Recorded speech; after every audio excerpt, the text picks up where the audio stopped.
Kita sakit pasti tidak datang sekolah. Sudah di absen? Sudah.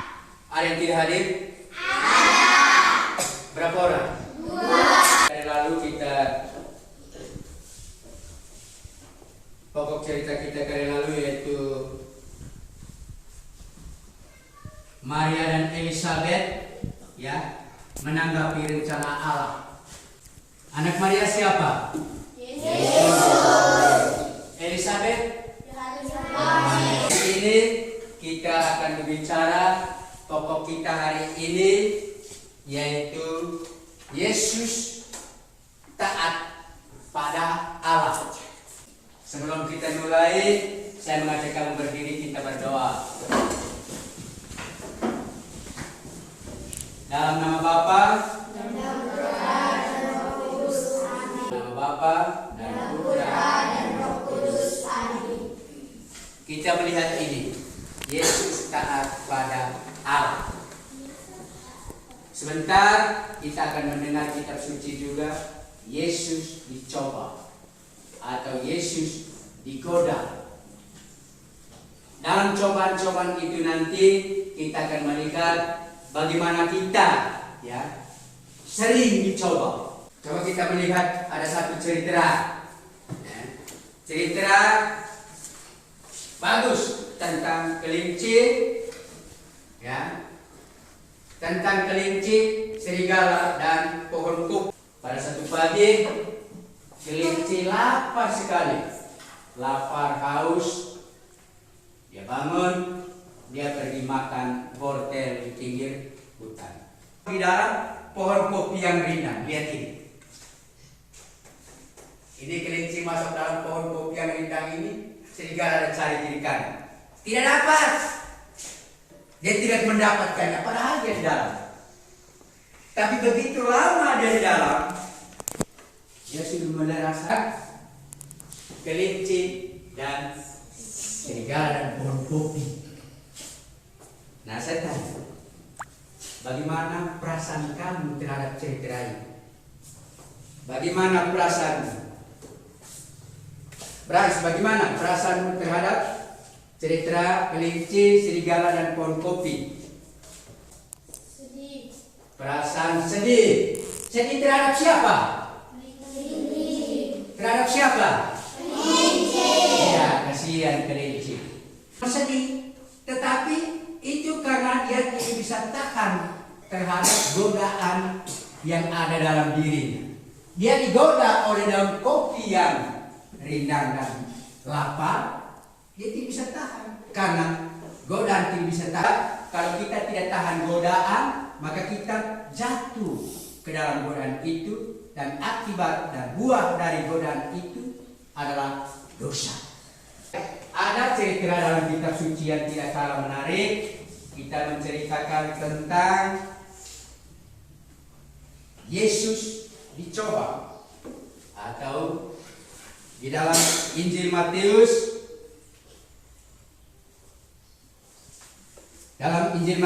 bab 4 ayat 1 sampai 11.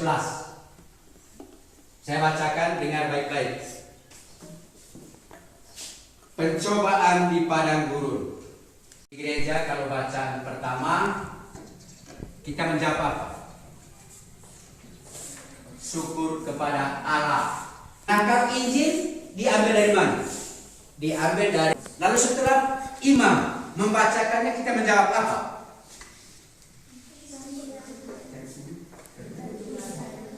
Besar sedikit.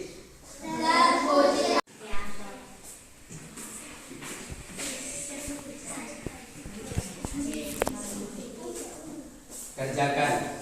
Satu orang nanti melapor ke depan. Supaya kamu makin dekat. Nona, ambil bentar.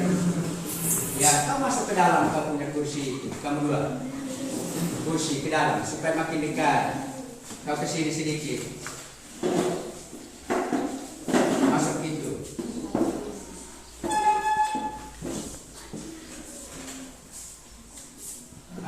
Harus terlibat. Ini pekerjaanmu mulai dari kelompok 1 maju ke depan untuk melaporkan hasil diskusi kelompok. Kelompok-kelompok lain dengar, dan kalau menurut kamu itu salah, kamu tanya. Silakan kelompok 1.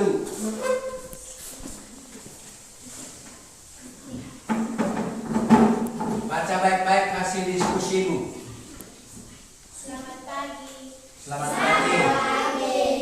Terima kasih atas waktu dan kesempatan yang diberikan kepada saya untuk berpuasa. Ya.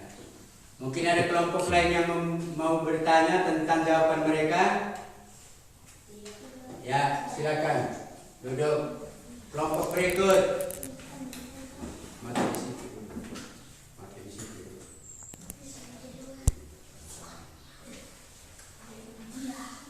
Ya, anggaplah. Karena semua jawaban-jawaban kelompok ini semuanya benar. Hanya kelihatannya jawaban kelompok 1 yang paling tepat. Mereka punya pekerjaan yang paling baik. Mari kita tepuk tangan untuk kelompok 1. Baik. Jadi pada dasarnya godaan-godaan itu datang dari setan dan dari roh jahat. Ya.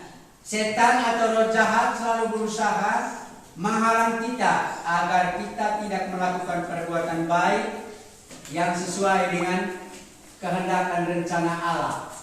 Hati kita dipasahkan oleh setan. Dengan godaan-godaannya, ya, setan menginginkan agar kita jauh dari Allah, bahkan menolak kehendak Allah. Dalam Injil tadi, Yesus berpuasa di padang gurun selama 40 hari 40 malam. Dan ketika dia lapar dan ketika dia haus, setan tahu bahwa saat ini Yesus lapar, Yesus haus, maka saat inilah yang paling tepat setan menggodanya. Godaan pertama apa? Godaan pertama itu Yesus digoda untuk merubah batu menjadi roti, menjadi makanan. Dan godaan ini Yesus digoda untuk memenuhi atau mengutamakan kebutuhan jasmani. Kebutuhan jasmani itu berupa makanan, minuman. Godaan kedua, ya, si iblis membawa Yesus ke dalam kota.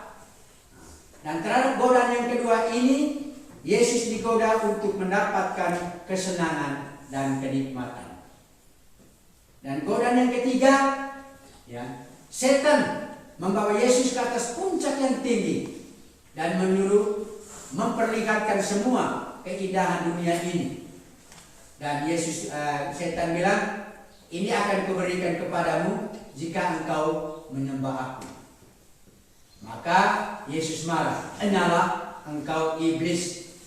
Godaan ketiga ini, Yesus digoda untuk menikmati kekuasaan duniawi.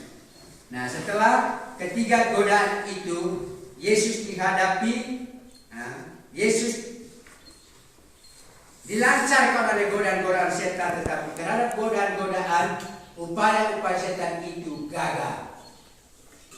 Rencana setan supaya Yesus tidak setia dan tidak taat kepada Allahnya, tapi Yesus tetap patuh, setia, taat kepada kehendak Bapaknya, bahkan sampai ia rela mati di kayu salib.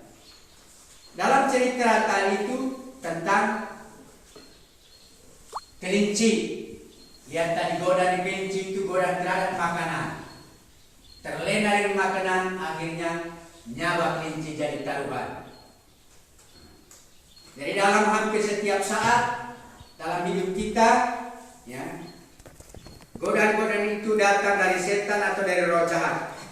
Setan atau roh jahat selalu berusaha menghalangi agar kita tidak melakukan perbuatan baik yang sesuai dengan kehendak Allah.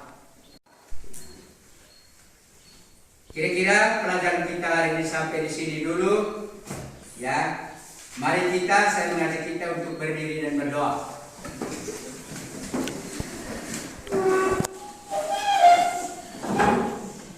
Dalam nama Bapa, Allah yang Maha Kuasa,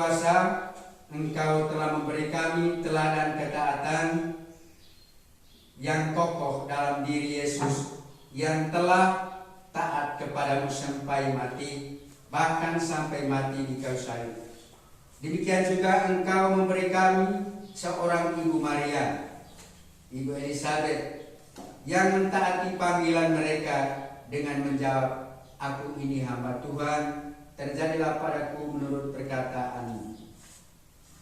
Tanamkanlah semangat ketaatan Yesus dan Maria dalam hati kami, supaya kami pun taat kepada kehendak-Mu yang Kau nyatakan lewat para pemimpin jemaat dan pemimpin masyarakat kami, juga lewat panggilan-Mu dan terlibat lewat suara hati yang adalah bisikan Roh-Mu sendiri.